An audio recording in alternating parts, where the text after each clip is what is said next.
नमस्कार, आप देख रहे हैं जस्ट इंडिया। मैं हूं आपके साथ काजल ठाकुर। खबरों की शुरुआत करेंगे उससे पहले हेडलाइंस के प्रायोजक हैं आरोग्य मास्क लगाएं, कोरोना से सुरक्षित रहें। Holy Heart super speciality and trauma centre, Delhi bypass चौक, Rohtak. Oscar super speciality hospital and trauma centre, रंश किया showroom in Rohtak and Bahadurgarh. Showroom पर आइए, टेस्ट ड्राइव ले और गाड़ी बुक कराइए। हरियाणा के स्वास्थ्य मंत्री अनिल विज ने कहा, रोहतक पीजीआई में कोरोना वैक्सीन ट्रायल जारी। अब तक 20 लोगों पर किया गया ट्रायल, मरीजों पर कोई दुष्प्रभाव नजर नहीं आया। हरियाणा में संक्रमितों का आंकड़ा 27,462। प्रदेश में अब तक 364 लोगों की हो चुकी मौत। 24 घंटे में राज्य में मिले 611 नए मामले। और पलवल में दुष्कर्म के झूठे मामले से परेशान व्यक्ति ने खाया जहर। एक पुरुष और 2 महिलाएं दे रहे थे धमकियां। मृतक ने आखिरी बार भाई को फोन पर बताई पूरी बात। रतिया में बारिश से गांव के बिगड़े हालात। 3 दिन से ठप पड़ी बिजली व्यवस्था। बिजली के लिए सड़कों पर लोग।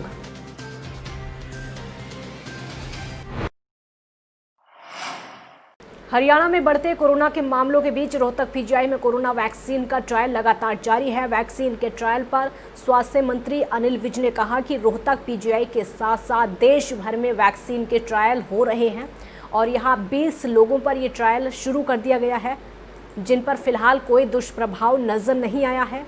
विज का मानना है कि ये ट्रायल होने के बाद भी अभी कुछ समय तक वैक्सीन का इंतज़ार करना होगा, क्योंकि जिन लोगों पर ट्रायल किए जा रहे हैं उन्हें 2 महीने के बाद फिर चेक किया जाएगा।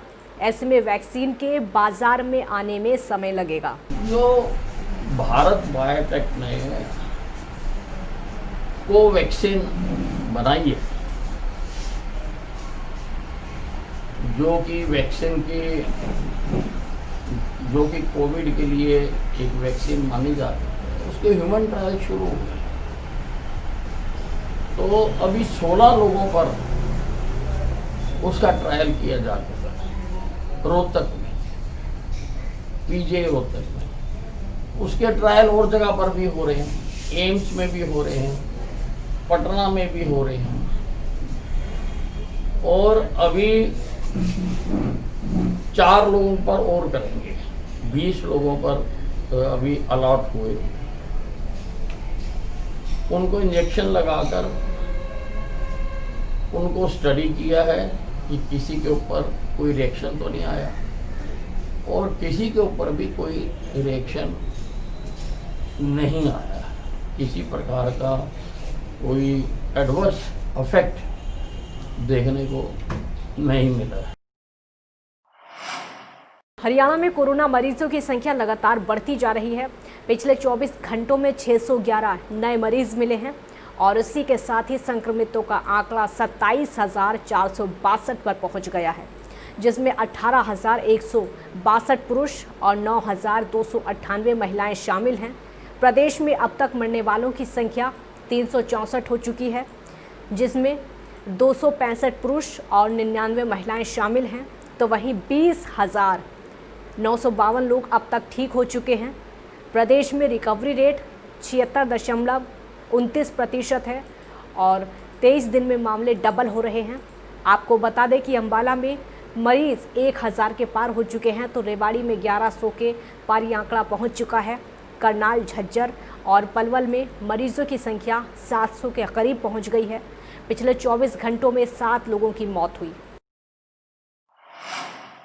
टोहाना शहर के डांगरा रोड स्थित मॉडल के एम स्कूल की 12वीं की छात्रा शीतल गर्ग ने कॉमर्स संकाय में 492 अंक लेकर हरियाणा में 5वां स्थान हासिल करके स्कूल अभिभावक और क्षेत्र का नाम रोशन किया है। छात्रा का स्कूल प्रांगण में पहुंचने पर जोरदार स्वागत किया गया। इस दौरान स्कूल प्रबंधन ने बच्चों को पुरस्कार देकर सम्मानित किया और उनके अभिभावकों को बधाई दी। छात्रा शीतल ने अपनी सफलता का श्रेय उसकी मेहनत, माता पिता के प्यार और गुरुजनों के सहयोग को दिया है। शीतल का कहना है कि वो आगे चलकर सीए बनना चाहती है और अन्य बच्चों से यही कहना चाहती है कि वो मेहनत लगन से पढ़ाई करें तो सफलता उनके कदम चूमेगी। मैंने 492 मार्क्स किए हैं कॉमर्स स्ट्रीम से और मैंने इसके लिए बहुत मेहनत की थी। मैं घर से स्कूल से जाकर घर पे 6 से 7 घंटे पढ़ती थी और इसका श्रेय मैं अपने टीचर्स और पेरेंट्स को देना चाहूँगी। उन्होंने मुझे पूरा सहयोग दिया। मैं अगर किसी भी टाइम कोई डाउट लेना चाहती थी तो उन्होंने कभी मना नहीं किया, हमेशा मेरा साथ दिया। 12वीं कक्षा के परिणाम घोषित हो चुके हैं। 493 अंक लेकर नारनौंद की सुमन जांगड़ा ने प्रदेश में 5वां स्थान हासिल किया है। हरियाणा विद्यालय शिक्षा बोर्ड भिवानी के 12वीं कक्षा के परीक्षा परिणाम में कस्बे के उपासना सीनियर सेकेंडरी स्कूल की छात्रा सुमन ने प्रदेश में 5वां स्थान प्राप्त करके क्षेत्र का नाम रोशन किया है। स्कूल के प्रिंसिपल जगदीश भैरव ने कहा कि छात्रा के पिता लकड़ी का काम करते हैं और माता गृहिणी है। सुमन आगे चलकर IAS बनना चाहती है, जिसके लिए उन्होंने विज्ञान संकाय को छोड़कर आर्ट्स संकाय चुना। और वहीं छात्रा सुमन जांगड़ा ने कहा कि उसने स्कूल समय में बहुत मन लगाकर पढ़ाई की, उसके बाद घर जाकर जब तक पूरा काम नहीं हो जाता तब तक चैन नहीं लेती थी, लेकिन पढ़ाई को कभी बोझ नहीं समझा। सोशल मीडिया और इंटरनेट का इस्तेमाल ज़रूरत के हिसाब से सिर्फ जनरल नॉलेज के लिए किया। योगा और न्यूज़ पर ज़्यादा ध्यान दिया। स्कूल के अंदर तो मैक्सिमम पढ़ते थे ही हम, ज़्यादा से ज़्यादा जितना हो सकता था, और घर के अंदर जाते ही खाना खाते ही लग जाते थे।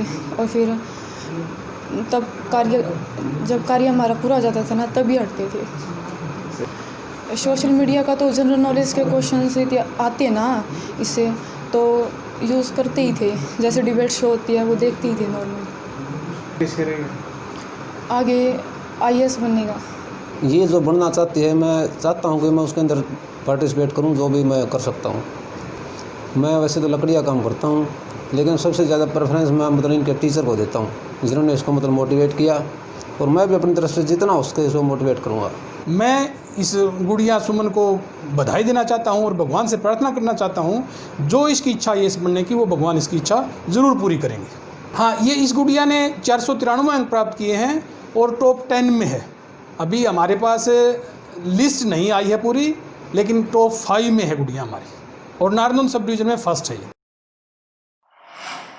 महेंद्रगढ़ नगर पालिका में जिला उपायुक्त RK सिंह ने औचक निरीक्षण किया, जिसमें उन्होंने पालिका दफ्तर के सभी कार्यों को बारीकी से जाना और उपस्थित कर्मचारियों को साफ सफाई से संबंधित आवश्यक दिशा निर्देश दिए। उन्होंने पिछले काफ़ी समय से पालिका में बजट पास ना होने पर कहा कि यहाँ कुछ संवैधानिक दिक्कतें आ रही हैं, उन्हें भी दूर किया जाएगा। ज़िला उपायुक्त होने के नाते मैं ये फ़र्ज़ पूरा करूँगा और निभाऊँगा, चाहे कुछ भी हो जाए। बजट पास की बात पर उन्होंने कहा कि चाहे रेड क्रॉस से पैसा देना पड़े, नगर में साफ सफाई सुचारू रूप से होगी। दिखते हैं जिनको हम धीरे धीरे दूर कर रहे हैं, वो बाय चांस जितने पार्षद साहिबान हैं उनके अंदर कुछ किसी प्रकार की, आपको इसको कह सकते हैं कि आपस में जो उनका होना चाहिए मेल जोल, वो नहीं है। लेकिन हमारा कर्तव्य सिर्फ ये है कि हम कानून को सही ढंग से लागू करें और इन परिस्थितियों में जो बेस्ट हो सकता है नगर पालिका के लिए, वो एज DC जो मेरी जिम्मेवारी उससे बढ़ के हम ये काम करेंगे और कम से कम जो आम नागरिक को दिक्कत है वो नहीं होने देंगे। रतिया इलाके में लगातार हो रही बारिश के बीच में 3 दिन से बिजली आपूर्ति होने के चलते लोग परेशान हैं। रतिया की मड कॉलोनी के लोगों का गुस्सा फूट पड़ा। कॉलोनी के लोग फतेहाबाद चंडीगढ़ मार्ग को जाम करने के लिए पहुंच गए। बिजली निगम के खिलाफ जमकर नारेबाजी की। कॉलोनी वासियों का कहना है कि पिछले 3 दिनों से लगातार बारिश हो रही है और बिजली की सप्लाई नहीं हो रही है, जिसके चलते घरों में पीने का पानी नहीं आ पा रहा है। लोगों को दिक्कतों का सामना करना पड़ रहा है। लगातार अधिकारियों से गुहार लगाई जा रही है, लेकिन अधिकारी सुनने को तैयार नहीं। भाई साहब 3 दिन हो गए, 3 दिन लाइट नहीं हमारे कॉलोनी, मड कॉलोनी के अंदर, ना किसी घर में पानी है ना लाइट है, और सबसे बड़े पानी ने परेशान कर, गली में पानी था। SDO साहब आए हैं, उन्हें हाथ खड़े कर दिया, मेरे बस से बाहर है। उसके बाद SDO फोन करते हैं, वो हमारे मैं नहीं आता कि ले, वो लाख रुपये तनख्वाह किस चीज़ की लेता है वो? कम से कम 2.5-3 लाख रुपये नुकसान है लोगों का। किसी का मोबाइल जला, किसी के बल्ब जले, किसी पंखा जला, किसी का AC जला। हमारे पास ये लाइट नहीं बना ली हम तो, अगर सब हो रहा नहीं। अभी इनका कहना है कि जब तक हमारी लाइट नहीं आएगी तब तक जाम नहीं खोलेंगे, तब इसमें प्रशासन क्या कर रहा है? इनको कहना पड़ेगा लाइट फ्री करनी पड़ेगी तो सुझेगा हमको। क्या आपने आला अधिकारियों को सूचित कर दिया है? कर दिया जी सबको। लॉकडाउन में आर्थिक नुकसान झेल रहे लोगों पर अब चारों तरफ से महंगाई की मार पड़ रही है। पहले लगातार पेट्रोल डीजल की बढ़ती कीमतों ने लोगों का तेल निकाल रखा था, तो अब सब्जियों के दामों ने किचन का स्वाद बिगाड़ दिया है। अंबाला की सब्जी मंडी की अगर बात करें तो सब्जियों के दाम 2 गुने से भी ज़्यादा बढ़ गए हैं।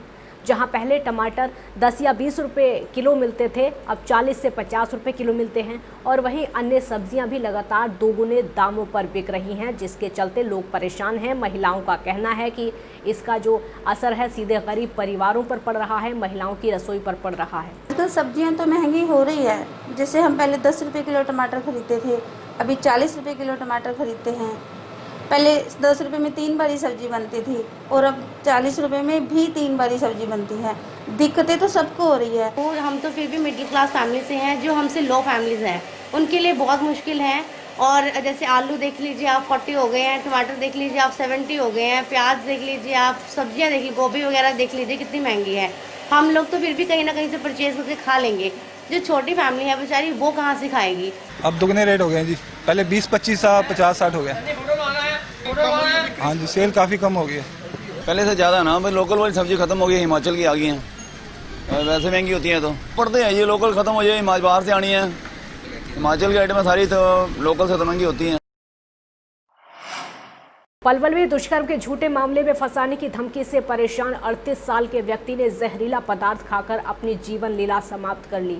चांडहत थाना पुलिस ने मृतक की पत्नी की शिकायत पर 2 महिला और 1 व्यक्ति के खिलाफ आत्महत्या करने के लिए विवश करने का मामला दर्ज करके मामले की जांच शुरू की। पुलिस जांच अधिकारी अख्तर खान का कहना है कि झज्जू नगर गांव निवासी ब्रह्मवती ने शिकायत दर्ज कराई है कि 21 जून को उसके पति नरेंद्र का जेठ कैलाश के पास फ़ोन आया और कहा कि उसने जहर खा लिया है। पीड़िता के जेठ कैलाश ने जब अपने भाई नरेंद्र से जहर खाने का कारण पूछा तो उसने बताया कि गांव के करीमपुर निवासी राकेश और 2 महिला मिलकर उसे पिछले काफ़ी दिनों से ब्लैकमेल कर रहे थे और लाखों रुपए अब तक ऐंठ चुके थे, लेकिन वो फ़ोन पर बार बार रुपए मांगने की बात कह रहा था और ये भी कह रहा था कि लगातार उसको रेप के झूठे मामले में फंसाने की धमकियाँ दे रहे थे और आरोपियों की धमकियों से परेशान होकर उसने जहर खा लिया। पीड़िता और उसके जेठ की शिकायत पर फिलहाल मुकदमा दर्ज कर लिया गया है और पुलिस मामले की जांच में जुटी है। अंदर नाम का आदमी है, उम्र 40 साल है। ये डॉक्टर का पेशा था, इसका डॉक्टर दुकान करता रसूलपुर फाटक पलवल में। जो इसको कोई रहीमपुर थाना क्षेत्र है, सॉरी करीमपुर थाना क्षेत्र हसनपुर, वहाँ की एक लेडीज है बिमलेश, उसका पति राकेश, उसकी लड़की प्रीति, उसको पैसे के लिए ब्लैकमेल करते थे और कहा था कि पैसे नहीं दोगे तो झूठे केस में फंसा देंगे, जिस कारण से तंग आकर जहर खाकर आत्महत्या की। ये मामला था सामने। खबरों के प्रायोजक थे Pramod trading company, tiles, sanitary ware, Ghanipura, Jhajjar road, Rohtak. Asian Colour Coated Ispat limited. Be Fast Fit, India's fastest growing fitness chain, now at Rohtak D Park. Corona महामारी से लड़ने के लिए आरोग्य मास्क लाया है आपके लिए सबसे आधुनिक मास्क। इसके साथ ही आपको मिलेगी आधुनिक PPE किट, वो भी बहुत ही सस्ते रेट पर। contact@arogyamask.com पर जाएं और हमसे संपर्क करें या फिर www.arogyamask.com से जुड़ें। इसके साथ ही आप हमें कॉल कर सकते हैं। हमारा पता है Anand international, plot number 181, sector 25, Panipat, Haryana. Holy Heart Super Speciality and Trauma Center.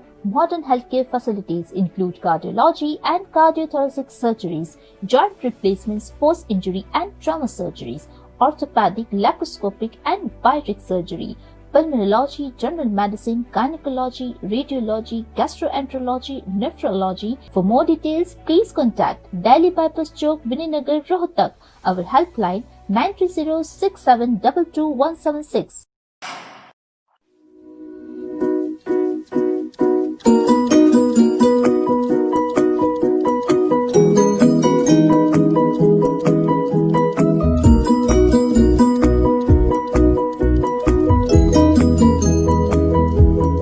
मेडिफिल international 7 Sheetal complex, Subhash Nagar, Rohtak.